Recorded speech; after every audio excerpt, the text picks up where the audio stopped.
Hello दोस्तों, स्वागत है आपका एक नए क्लास में। हम लोग पढ़ रहे थे कार्बोकैटाइन, कार्बो एनाइन, दोनों अपने टॉपिक्स हो चुके थे। ठीक है, आज हम लोग बात करने वाले हैं कार्बन फ्री रेडिकल के बारे में।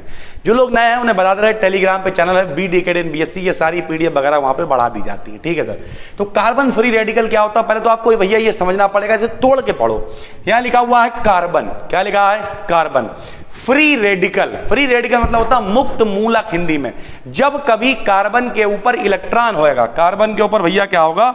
इलेक्ट्रॉन होगा, तब हम लोग उसे कहेंगे कार्बन फ्री रेडिकल। कैसे भैया? जब कभी बॉन्ड टूटता है, जब कभी बॉन्ड टूटता है, तो बॉन्ड टूटता मान लीजिए यहाँ कार्बन था, चलो यहाँ हाइड्रोजन था, तो दोनों अपना अपना इलेक्ट्रॉन, जब भी कोई सिंगल बॉन्ड होता है उसमें कितने बॉन्ड, कितने इलेक्ट्रॉन? 2 इलेक्ट्रॉन होते हैं। एक इलेक्ट्रॉन इधर वाला देता है, एक इधर वाला देता है, और साझेदारी होकर बॉन्ड बन जाता है। ठीक भाई, तो अब जब कभी ये बॉन्ड टूटेगा तो ये अपना इलेक्ट्रॉन ये ले लेंगे, अपना ये ले लेंगे। हमने आपको बता रखे हैं 2 तरीके, जो लोग लगातार क्लासेस देख रहे हैं, होमोलिटिक और हेटेरोलिटिक। ठीक, तो होमोलिटिक में क्या होता है?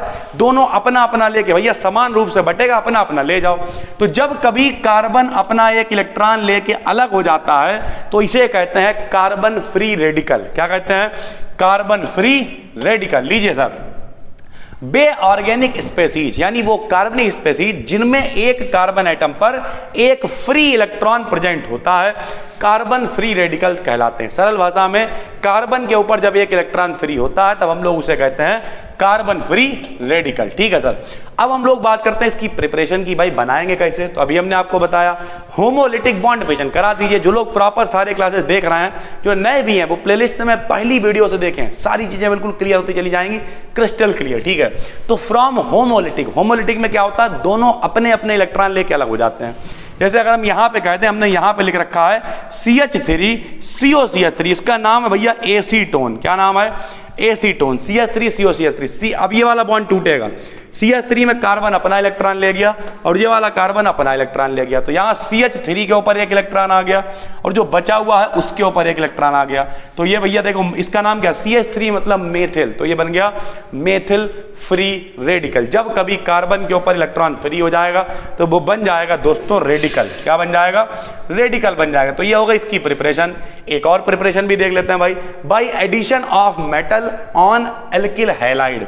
एल्किल हैलाइड क्या होता है? एल्किल का मतलब मेथिल, एथिल, प्रोपिल, आप कुछ भी ले सकते हैं। तो मान लिया हमने यहां पे क्या ले लिया? C2H5Br। क्या ले लिया भैया? C2H5Br ले लिया। देखो C2H5Br ये है एल्किल, ये है हैलाइड। किसी मेटल से क्रिया कराओ, मेटल मतलब धातु, तो लो भैया सोडियम से क्रिया करा दी, Br ने इससे रिएक्शन कर ली, क्या बना दिया? NaBr। और C2H5 के ऊपर क्या आ गया? एक इलेक्ट्रॉन अपना लेके जो अलग हो गए, तो यहां पे हो गया C2H5, ये हो गया एथिल फ्री रेडिकल। क्या हो गया? Ethyl free radical. ठीक है, अब बात करेंगे प्रॉपर्टीज की। प्रॉपर्टीज में क्या है भाई?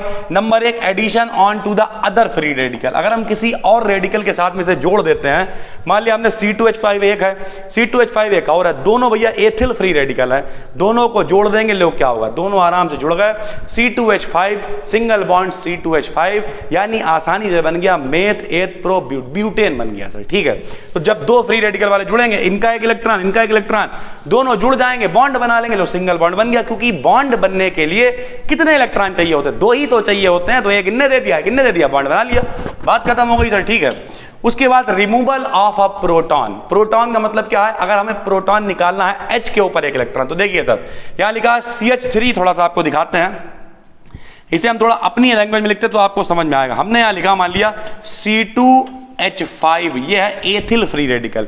इसे अगर हम खोल के लिखें तो कैसे लिख सकते हैं? यहां पे लिख दिया CH2 1, CH2 2, एक के ऊपर इलेक्ट्रॉन दिखाते और एक H हमने अलग करके लिख लिया। जो 5 हैं, 2 2 4 और 1 5, C 2 है और एक मुक्त इलेक्ट्रॉन यहां दिखाई दे रहा है, यानी फ्री इलेक्ट्रॉन यहां पे दिखाई दे रहा है। क्या करा भैया? H के ऊपर इलेक्ट्रॉन अलग हो गया, ये देखिए ये H, ये इस इलेक्ट्रॉन को लेके अलग हो गया।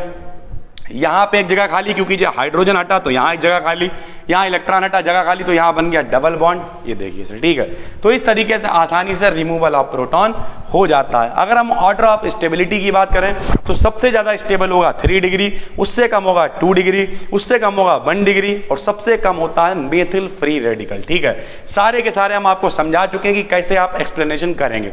एक्सप्लेनेशन करना कोई बहुत कठिन काम नहीं है, जैसे हमने आपको दिखाया था कार्बोकैटाइन का, कार्बोएनाइन का, वैसे ही इसका भी करेंगे। ये देखिए सबसे पहले 3 डिग्री आपको बता चुके हैं। अगर कोई नया है तो भैया जब 3 CH3 3 एल्किल ग्रुप लगे हुए हैं तो 3 डिग्री है, 2 लगे हुए हैं 2 डिग्री है, 1 लगा है 1 डिग्री और कुछ नहीं है तो वो सिर्फ और सिर्फ मेथिल फ्री रेडिकल है। ये मोस्ट स्टेबल है, ये लीस्ट स्टेबल है। कार्बोकैटाइन में बिल्कुल एज इट इज ऐसे ही हमने लिखा था।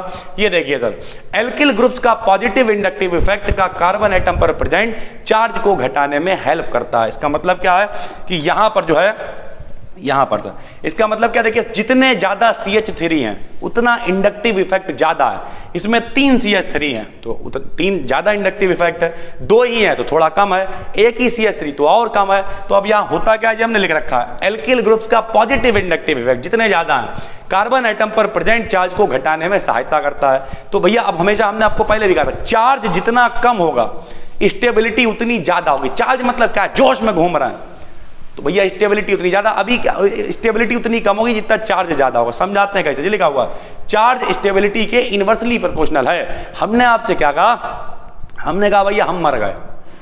जब मर गए मतलब स्टेबिलिटी बहुत है, लेकिन इस समय ना चार्ज है ना जोश है ना कुछ भी, मरे पड़े हुए हैं समझ लीजिए। मतलब स्टेबिलिटी तो बहुत है लेकिन चार्ज नहीं है, एनर्जी खत्म है। तो यानी जितने जैसे जैसे चार्ज बढ़ेगा, बढ़ रहा है चार्ज, अब बढ़ रहा है, अब चार्ज बढ़ रहा है, यो अब चार्ज बढ़ रहा है। इसका मतलब क्या, जैसे जैसे चार्ज बढ़ेगा वैसे वैसे स्टेबिलिटी क्या हो जाएगी, कम हो जाएगी। ठीक है, तो यहाँ पे देखिए हमने लिख दिया प्लस आई इफेक्ट की संख्या बढ़ने पर चार्ज बहुत कम हो जाता है जिससे स्टेबिलिटी बढ़ जाती है। तो यहाँ देखिए यहाँ पे क्या है, 3 CH3 थे, इन्होंने चार्ज को क्या किया, बहुत कम कर दिया तो स्टेबिलिटी बढ़ गई। यहाँ पे 2 थे तो थोड़ा कम कर पाए, स्टेबिलिटी उससे कम है। इस तरीके से स्टेबिलिटी कम होती चली गई। ठीक है भाई, लिख दिया यहाँ पे।